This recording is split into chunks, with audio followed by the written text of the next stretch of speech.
तो आज हम लोग पढ़ने वाले हैं Bihar board class 9th geography chapter 3 जिसका नाम है अपवाह स्वरूप और यह लेक्चर तीसरा है। इससे पहले लेक्चर 1 और 2 अपलोड हो चुका है।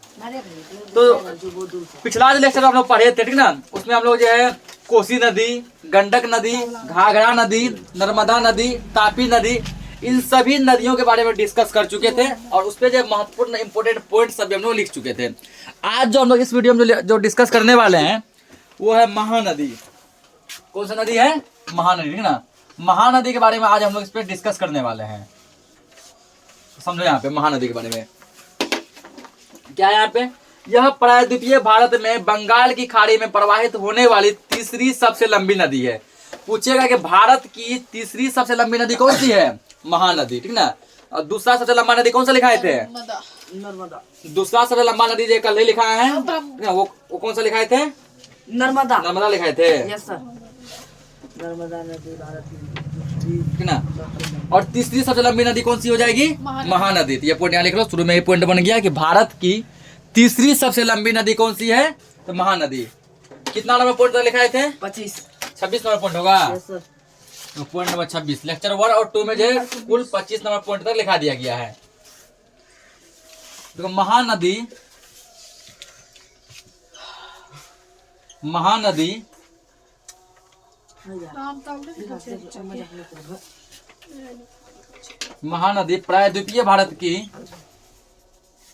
प्रायद्वीपीय भारत की तीसरी हल्ला मत करो सबसे लंबी नदी है। महानदी जो है ना भारत का तीसरा सबसे लंबा नदी है। आगे इसके बारे में और जानते हैं। और महानदी जो कहाँ गिरता है ना, तो महानदी जो है बंगाल की खाड़ी में प्रवाहित होता है। कहाँ होता है? बंगाल की खाड़ी में प्रवाहित होता है, ठीक ना। इसकी लंबाई 890 किलोमीटर है। तो ये भी पॉइंट अपने आप में इंपॉर्टेंट है। पूछेगा कि महानदी की कुल लंबाई कितनी है? 890 किलोमीटर। कितना है? 890 किलोमीटर। देखेंगे यहाँ पे महानदी की कुल लंबाई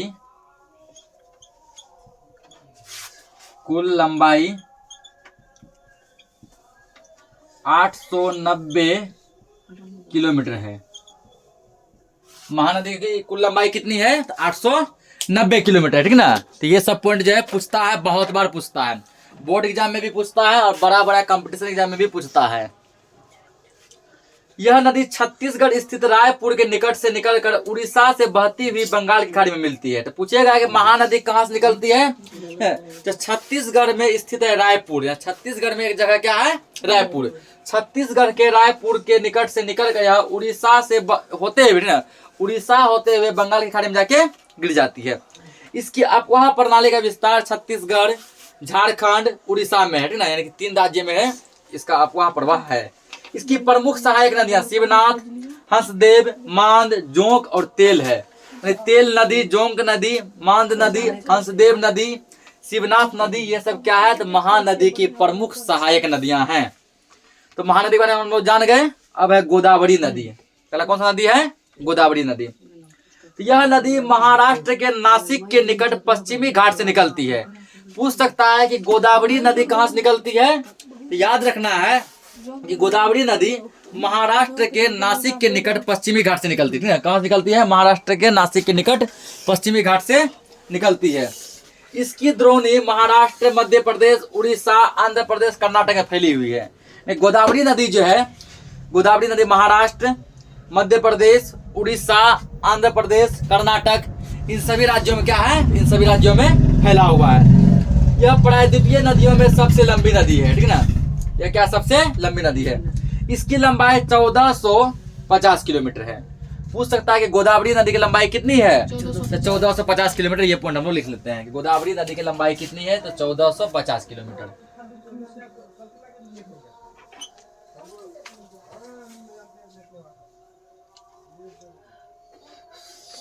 गोदावरी नदी की लंबाई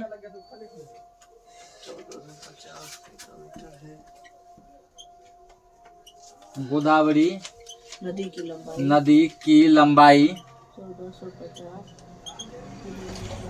लंबाई 1450 किलोमीटर है ना। गोदावरी नदी की कुल लंबाई कितनी है? तो 1450 किलोमीटर है। इसी नदी का 50% अफवाह बेसिन महाराष्ट्र में विकसित है ना। यानी कि गोदावरी नदी का 50% जो है अफवाह बेसिन वो कहाँ है? महाराष्ट्र में। कहाँ है? महाराष्ट्र में विकसित है। प्रवाहित वर्धा, मंजीरा, बेनगंगा तथा पेनगंगा इसकी प्रमुख सहायक नदियां है ना। बेनगंगा, पेनगंगा, मंजीरा, वर्धा ये सभी नदी जो क्या है? गोदावरी नदी की प्रमुख सहायक नदियां हैं।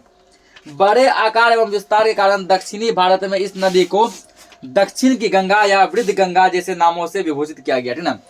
तो भारत जैसे कि दो भागों में बटा हुआ है, उत्तरी भारत और दक्षिणी भारत।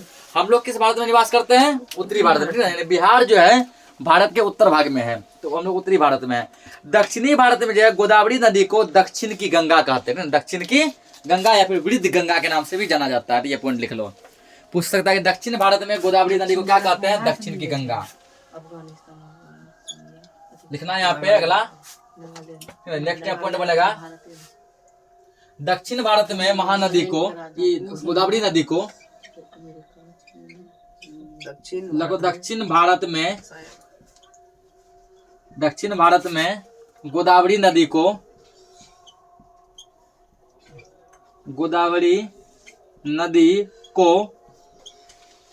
दक्षिण की गंगा,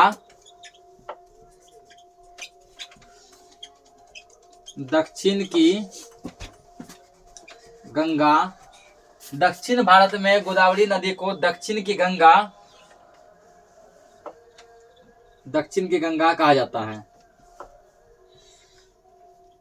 दक्षिण की गंगा यानी कि दक्षिण का ये यानी दक्षिण भारत में जो है वहां की गंगा कहलाती है, दक्षिण की गंगा कहलाती है, या फिर वृद्ध गंगा भी कहते हैं। वृद्ध गंगा यानी बूढ़ी गंगा।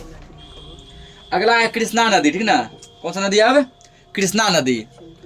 गोदावरी नदी के बारे में हम लोग जाने कुछ, अब समझो कृष्णा नदी के बारे में। पश्चिमी घाट स्थित महाबालेश्वर, ठीक है। महाबालेश्वर कहाँ है? महाराष्ट्र में, ठीक है। महाबालेश्वर कहाँ है? महाराष्ट्र में। तो महाबालेश्वर के निकट एक स्रोत से निकलकर लगभग 1290 किलोमीटर क्षेत्र में प्रवाहित होकर बंगाल की खाड़ी में गिरती है। यानी कि कृष्णा नदी जो है, कृष्णा नदी पश्चिमी घाट स्थित है। पश्चिमी घाट में जो एक जगह है जिसका नाम है महाबालेश्वर, जो कि महाराष्ट्र में पड़ता है। वहां से निकलकर, ठीक है ना, 1290 किलोमीटर लंबी यात्रा करके अंत में बंगाल की खाड़ी में गिर जाती है। इसकी अफवाह बेसिन का विस्तार महाराष्ट्र, कर्नाटक, आंध्र प्रदेश जैसे राज्यों में, यानी कि कृष्णा नदी जो है महाराष्ट्र में, कर्नाटक में, आंध्र प्रदेश में, इन सभी राज्यों में ये फैली हुई है। कौन नदी? कृष्णा नदी। इसकी प्रमुख सहायक नदियां में दूध गंगा, पंचगंगा, तुंगभद्रा, कोयना, घाट प्रथा, माल प्रथा, ठीक है ना, मूसी, भीमा, ये सभी क्या इसकी सहायक नदियां हैं। किसकी सहायक नदियां हैं? तो ये सभी जो कृष्णा नदी की सहायक नदियां हैं। किस नदी की? कृष्णा नदी की सहायक नदियां हैं। अगला जो नदी है कावेरी नदी, ठीक ना। सुना होगा तुम लोग, ठीक ना। एक जो है हिंद देश के निवासी सभी जन एक है, ठीक है। एक कविता है जिसमें कि कावेरी नदी का भी चर्चा है ना। गंगा यमुना कृष्ण कावेरी, गंगा यमुना कृष्ण कावेरी ब्रह्मपुत्र सभी का चर्चा है। कावेरी की उत्पत्ति पश्चिमी घाट स्थित ब्रह्मगिरी पहाड़ी से हुई है। पूछेगा कि कावेरी नदी की उत्पत्ति कहाँ से हुई है? तो पश्चिमी घाट में एक जगह है जिसका नाम है ब्रह्मगिरी पहाड़ी, वहीं से इसकी उत्पत्ति हुई है। इसकी लंबाई लगभग 760 किलोमीटर है। कावेरी नदी की लंबाई कितनी है? 760 किलोमीटर, ठीक ना। ये पॉइंट यहाँ पे लिख लो, कावेरी नदी की लंबाई 760 किलोमीटर है।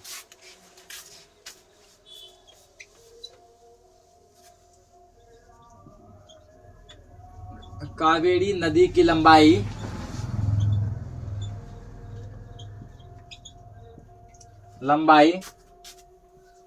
760 किलोमीटर है।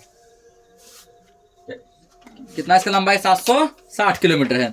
इस नदी का अफवाह बेसिन तमिलनाडु, केरल, कर्नाटक जैसे राज्यों में फैला। यानी कि कावेरी नदी जो है भारत के 3 राज्यों में क्या करती है? अपना अफवाह बेसिन बनाती है। 3 राज्यों में फैला हुआ है। वो 3 राज्य कौन कौन से हैं? तमिलनाडु, केरल और कर्नाटक। इसकी प्रमुख सहायक नदियों में, यानी कि कावेरी नदी की जो कुछ सहायक नदियां हैं जो कि इसमें आके क्या करती है? मिल जाती है। वो है अमरावती, भवानी, हेमावती, लोग पावनी, अकावली, लक्ष्मण तीर्थ तथा काबिनी, ये सब क्या नदी का नाम है। किसका नदी का नाम? तो कावेरी नदी के सहायक नदियों का नाम। अंततः यह नदी तमिलनाडु स्थित कुडलूर से दक्षिण बंगाल की खाड़ी में मिल जाती है। तो उपरोक्त नदी के अतिरिक्त भी कई छोटी छोटी नदियां हैं जो पूर्व की ओर बहती है, जिसमें दामोदर, ब्रह्मणी, वैतरणी एवं सुवर्ण रेखा प्रमुख है। ठीक ना, जितना नदी के बारे में जाने, इसके अलावा भी कुछ नदी है जैसे दामोदर नदी, ब्रह्मणी नदी, वैतरणी नदी, सुवर्ण रेखा नदी, ये सब नदी है। अगला यहाँ पे कुछ इंपोर्टेंट दिया गया है। शिव सुंदरम जलप्रपात भारत का दूसरा सबसे बड़ा जलप्रपात है जो कावेरी नदी पर है। ठीक है ना, ये लिख लो। पूछेगा भारत का दूसरा सबसे बड़ा जलप्रपात कौन सा है? शिव सुंदरम जलप्रपात। ये कई बार जो है मैट्रिक के बोर्ड एग्जाम में सोशल साइंस के पेपर में ये पूछा गया है कि भारत का दूसरा सबसे बड़ा जलप्रपात कौन सा है? शिव सुंदरम जलप्रपात, जो किस नदी पर बना है? कावेरी नदी। इसको दो टाइप से पूछता है। एक बार बोर्ड एग्जाम में पूछा गया कि भारत का दूसरा सबसे बड़ा जलप्रपात कौन सा है? शिव सुंदरम जलप्रपात। शिव सुंदरम जलप्रपात। एक बार ऐसे पूछा गया कि शिव सुंदरम जलप्रपात किस नदी पर स्थित है? कावेरी नदी पर। ना तो यहाँ लिखाते हैं हम लोग, तो दोनों पॉइंट को एक में मर्ज कर देते हैं। ये जो मैट्रिक बोर्ड एग्जाम में कई बार ये पूछा है। तो शिव सुंदरम जलप्रपात, शिव सुंदरम समुद्रम है। ठीक ना, शिव समुद्रम जलप्रपात, शिव समुद्रम जलप्रपात भारत का जलप्रपात, भारत का दूसरा सबसे बड़ा प्रपात है। सबसे बड़ा प्रपात है जो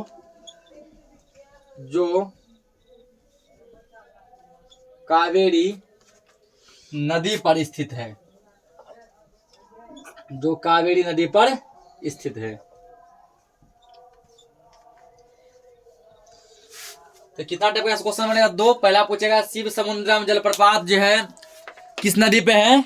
तो कावेरी नदी पे। दूसरा पूछेगा भारत का दूसरा सबसे बड़ा जलप्रपात कौन सा है? शिव समुद्रम जलप्रपात। ठीक ना।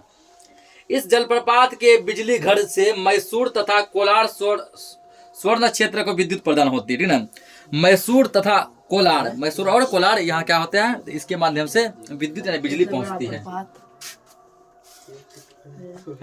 अब समझो नदी के बारे में हम बहुत कुछ समझे। अब समझते हैं जलाशय के बारे में। किसके बारे में? जलाशय। जलाशय को हम लोग झील भी कहते हैं। झील का नाम सुना है ना? झील का नाम तो सुना होगा। झील को जलाशय भी कहते हैं और जलाशय को क्या कहते हैं? झील भी कहते हैं। तो नदी के बारे में हम लोग बहुत कुछ समझे। अब समझो झील के बारे में। कश्मीर स्थित डल तथा उलर झील, नैनीताल राजस्थान का सांबर झील, बेगूसराय का कांवर पक्षी विहार, बेतिया का सरैया मान, दरभंगा का लक्ष्मी सागर जैसे जलाशयों से आप परिचित हैं। ठीक ना। ये क्वेश्चन जो है, ये वाला क्वेश्चन जो बता रहे हैं बहुत बार पूछा है, बहुत बार बोर्ड एग्जाम में पूछा है कि कांवर झील कहाँ है? कांवर झील कहाँ है? तो बिहार के बेगूसराय जिले में। ठीक ना। यकीन नहीं यदि हो रहा है तो एक बार जाके गूगल पर देख लेना। ठीक ना। या फिर जो है क्या करना, क्वेश्चन बैंक उल्टा कर देखना। क्वेश्चन बैंक जो है प्रीवियस एग्जाम में जैसे 2023 का, 22 का, 21 का, 20 का, 19 का, ये सब क्वेश्चन पेपर एक बार उल्टा के देखना। बोर्ड एग्जाम में बहुत बार पूछा है कि कांवर झील कहाँ स्थित है? कांवर झील जो भी लिखाएंगे ठीक ना, कहाँ स्थित है? बेगूसराय जिले में। कहाँ है? बेगूसराय। बिहार के बेगूसराय जिले में कांवर झील स्थित है। और पूछता है उलर झील कहाँ है? वुलर झील। हल्ला मत करो। वुलर झील कहाँ है? कश्मीर में। कहाँ है? कश्मीर। ये सब जो है मैट्रिक बोर्ड एग्जाम में डायरेक्ट पूछा है ना। वुलर झील कहाँ है? कश्मीर में। कश्मीर में। डल झील कहाँ है? कश्मीर में। उसके बाद जो है कांवर झील कहाँ है? बेगूसराय में। तो ये सब पॉइंट हम लोग लिख लेते हैं यहाँ पे। अगला देखो यहाँ पे 32 नंबर पॉइंट। तू छोड़ लो। 32 नंबर 32। ये सब पॉइंट जो है ये बहुत अभी यहाँ जितना पॉइंट यहाँ बनेगा झील के बारे में, हल्ला मत करो। झील के बारे में जितना भी पॉइंट बनेगा ये सभी पॉइंट जो है बोर्ड एग्जाम में बहुत बार पूछा है, बहुत इंपॉर्टेंट है। ठीक ना। तो पहले क्या लिखेंगे? उलर झील जो ये वुलर झील कहाँ है? ठीक ना।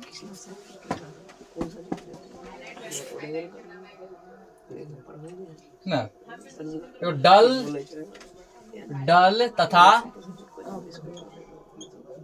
डल तथा वुलर झील, डल तथा वुलर झील कश्मीर में स्थित है। कहाँ स्थित, कहाँ है ये? कश्मीर में, ठीक ना, कश्मीर में स्थित है। डल तो उतना नहीं पूछता है ना, ये पूछता है कि वुलर झील जो ये कहाँ है, किस राज्य में? कश्मीर में। ये बहुत बार पूछा है, ये वुलर झील कहाँ है? कश्मीर में है।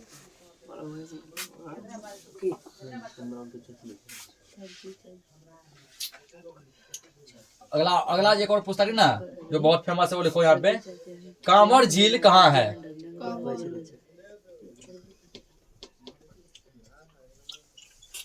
कांवर झील कहाँ है? बेगूसराय में। कांवर झील, अब बेगूसराय क्या है? बिहार का एक जिला है, पता है मुझे, लोग ब्रैकेट में बिहार भी लिख देते हैं समझने के लिए। कांवर झील बेगूसराय में स्थित है। कांवर झील कहाँ है? बेगूसराय में स्थित है, ठीक ना, नोट करो इसको,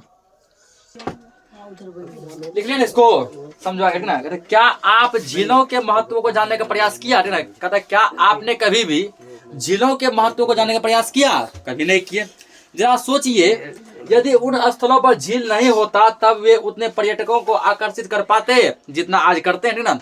जहां पर आज झील है, चाहे वो कांवर झील हो, वुलर झील हो, डल झील हो, सांवर झील हो, ठीक है। सांवर झील कहाँ है? राजस्थान में है। कहाँ है? राजस्थान में, ठीक है। तो लोग क्या करते हैं? झील को देखने जाते हैं, ठीक है। लोग झील को देखने जाते हैं, बहुत ही आकर्षक होता है, बहुत ही बढ़िया पर्यटक स्थल होता है। तो जरा सोचो कि जितना पर्यटक स्थल वो अभी है, अगर वहां झील नहीं होता तो क्या वो उतना पर्यटक स्थल होता? नहीं होता। प्रायः जल भरे विशाल गड्ढों को झील के रूप में माना जाता है, ठीक है ना। जल से भरा एक विशाल सा गड्ढा, जल से भरा एक विशाल सा गड्ढा वही झील कहलाता है। क्या कहलाता है? झील कहलाता है ना। जल से भरा एक विशाल बड़ा सा गड्ढा है, क्या कहलाता है? झील कहलाता है। पर झीलों के आकार प्रकार के साथ साथ इसके प्रकृति में भी भिन्नता पाई जाती है। वर्षा के जल के जमाव तथा हिमानियों एवं हिम चादरों के पिघलने से झील का निर्माण होता है ना। वर्षा का पानी क्या होता है? गड्ढा, बड़ा बड़ा गड्ढा में जमा हो जाता है, या बड़े बड़े पहाड़ का जो बर्फ जो पिघलता है, बाहर जो पिघलते हैं, उसका पिघलने के कारण जो पानी होता है उसमें क्या हो जाता है? जमा हो जाता है, बड़ा बड़ा गड्ढा में जमा होता है, जो झील का निर्माण करता है।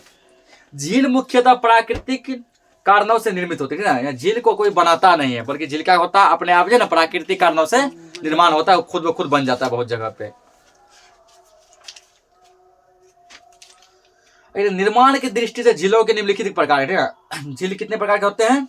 तो झील जो है कुछ 7-8 प्रकार के होते हैं ना। किसके माध्यम से? निर्माण की दृष्टि से झील जो है निम्नलिखित प्रकार के होते हैं। जैसे पहला है धसान घाटी झील। कौन सा है? धसान घाटी। नाम से लग रहा है कि धसने वाला होगा, ठीक है। धसान घाटी झील समझते हैं। धसान घाटी में तब जल जमा होता है जब इस प्रकार का झील बन जाता है, ठीक ना। धसान घाटी में जल धसान घाटी में जल क्या होता है? जब जमा होता है तब इस प्रकार झील बनता है। यानी जब वर्षा का जल या फिर जो है किसी और तरीके का जल जब क्या होता है? जब जमा होता है तब धसान घाटी झील बनता है। अफ्रीका में इस प्रकार की झील की संख्या सबसे अधिक है। यहाँ से पूछेगा कि धसान घाटी झील जो है सबसे ज्यादा कहाँ पर है? अफ्रीका में। सबसे ज्यादा कहाँ पे है? अफ्रीका में। विक्टोरिया, रुडोल्फ, न्यासा इसके उदाहरण है। भारत में तिलैया बांध द्वारा धसान घाटी में कृत्रिम झील बनाया गया, ठीक ना। तिलैया बांध के द्वारा, भारत में जो है तिलैया बांध के द्वारा धसान घाटी में कृत्रिम झील। आप पूछेगा कृत्रिम क्या होता है, प्राकृतिक क्या होता है? प्राकृतिक मतलब होता है जो अपने आप बने, जिसका निर्माण कोई नहीं करेगा। कृत्रिम मतलब हुआ जिसको मानव ने बनाया। जिसको क्या किया? मानव ने बनाया। तो भारत में तिलैया बांध द्वारा धसान घाटी में कृत्रिम झील बनाया गया है। तो ये पॉइंट यहाँ पे लिखो, ठीक ना। तो कितना नंबर पॉइंट होगा? 34 नंबर पॉइंट होगा। लिखना है यहाँ पे, भारत में तिलैया बांध द्वारा, भारत में तिलैया बांध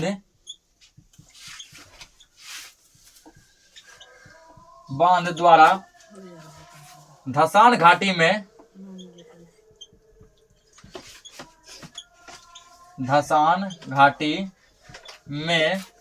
कृत्रिम झील बनाया गया है।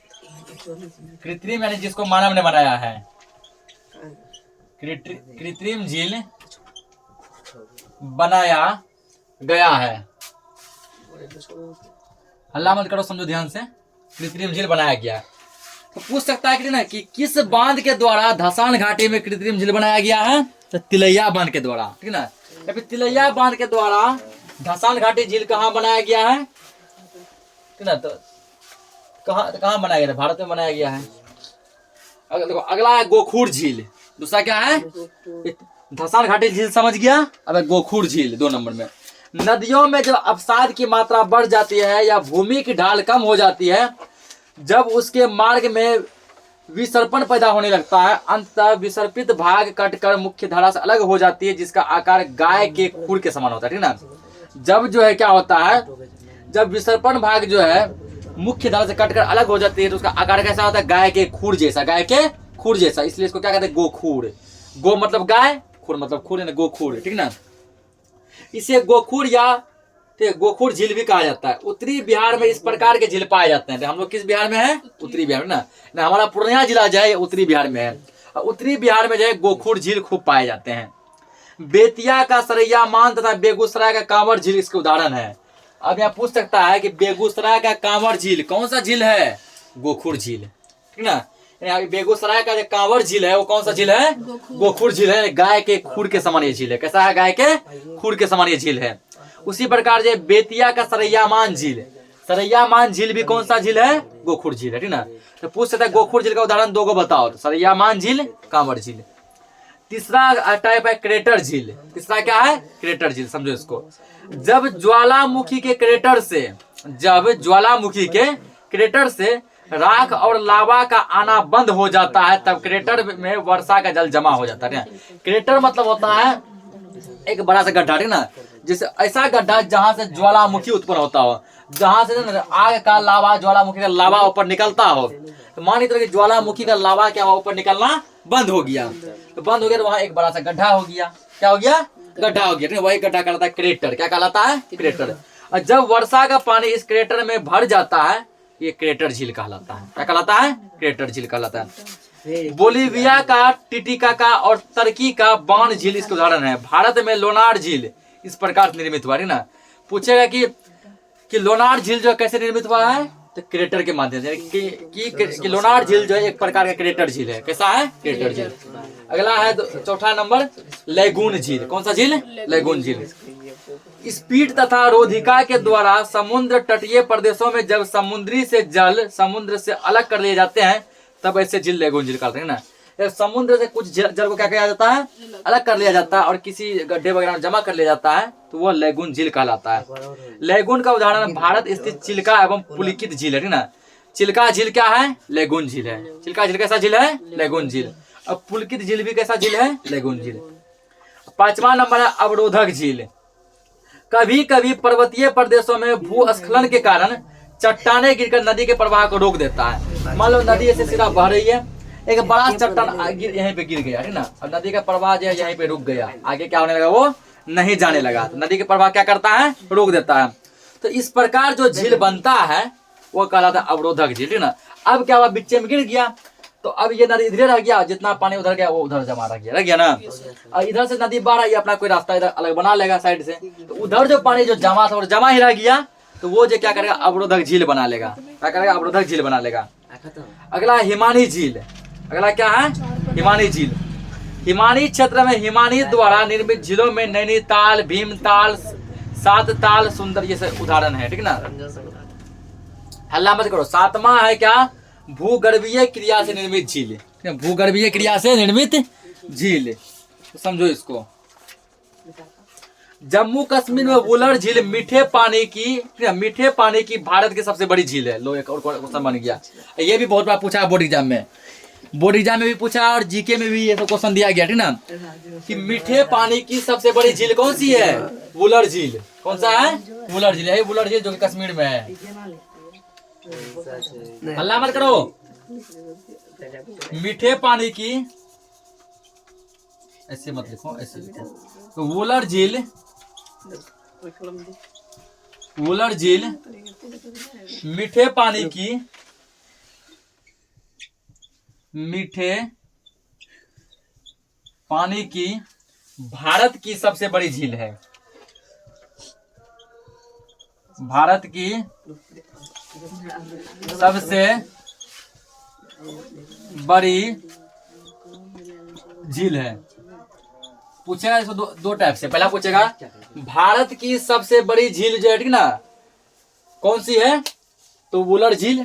या पूछेगा कि भारत की मीठे पानी की सबसे बड़ी झील कौन सी, ठीक ना, मीठे पानी की सबसे बड़ी झील कौन सी है, वुलर झील। ये भारत का सबसे मीठे पानी का सबसे बड़ा झील है। ये जल विद्युत पैदा करने के लिए नदियों पर बांध लगाए जाने से भी झील का निर्माण होता है ना।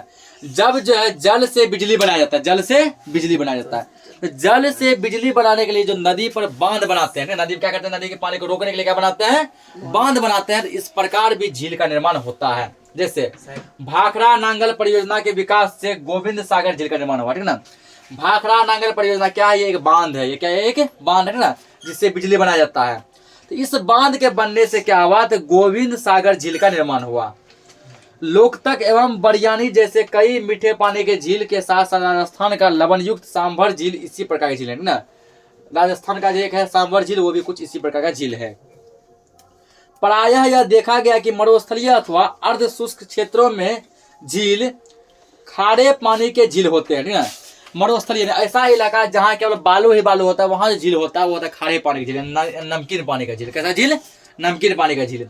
जबकि खारा पानी मतलब नमकीन पानी, ठीक ना। जबकि ठंडे प्रदेशों तथा पर्वतीय प्रदेशों में झीलों का जल मीठा होता है। जहाँ पर्वतीय इलाका है, पहाड़ी सब है, जहाँ ठंडा प्रदेश है, जैसे कश्मीर हो गया, ठीक ना, या फिर जो है हिमाचल प्रदेश सब हो गया है, इस सब में क्या होता है, यहाँ जो झील पाया जाता है वो मीठा पानी का झील होता है। झील मानव के लिए अत्यधिक उपयोगी होते हैं। झील का मानव के लिए बहुत ही उपयोगी होता है। ये नदियों के बहाव क्षेत्र को सुचारू बनाने में सहायक होता है, कि वो इसको इधर उधर भटकने नहीं देता, उसके रास्ते को जिधर में जिधर बहने नहीं देता है। अत्यधिक वर्षा या बाढ़ दोनों स्थिति में झील नदियों के बहाव को संतुलित रखती है ना। जब नदी का पानी पूरा जब भर जाता है, जब इधर उधर बुखलाने लगता है, बहने लगता है, तो वो पानी जाके नदी जाके झील में ही जमा होता है। झील उसके पानी को नियंत्रित करता है, अपने अंदर समा लेता है, ठीक ना। तो जिससे क्या होता है बाढ़ को, मतलब बाढ़ रोकने में थोड़ा सहायता मिलती है। सूखे के दिनों में संचित जल की उपयोगिता बढ़ जाती है। जब सुखाड़ होता है, इसी झील के पानी का उपयोग हम लोग ना पीने में, नहाने में, इस समय कर सकते हैं। झील जल विद्युत उत्पादन में भी उपयोगी होते हैं। झील से बिजली भी बनाया जाता है। ये आसपास के जलवायुविक परिस्थितियों को भी सामान्य करती है। जलीय परितंत्र के सुदृढ़ीकरण के साथ साथ प्राकृतिक छटा को सुंदर और लुभावना बनाती है ना। जहाँ पर झील होता है ना, वहाँ का जो है आसपास का दृश्य बहुत ही लुभावना, बहुत ही अट्रैक्टिव, बहुत ही सुंदर होता है देखने में। तो झील के बारे में हम लोग पास समझ गए, ठीक है ना। तो आज के लिए इस क्लास को इतना ही रखते हैं, बाकी का हम लोग जो डिस्कस अगले लेक्चर में कर लेंगे।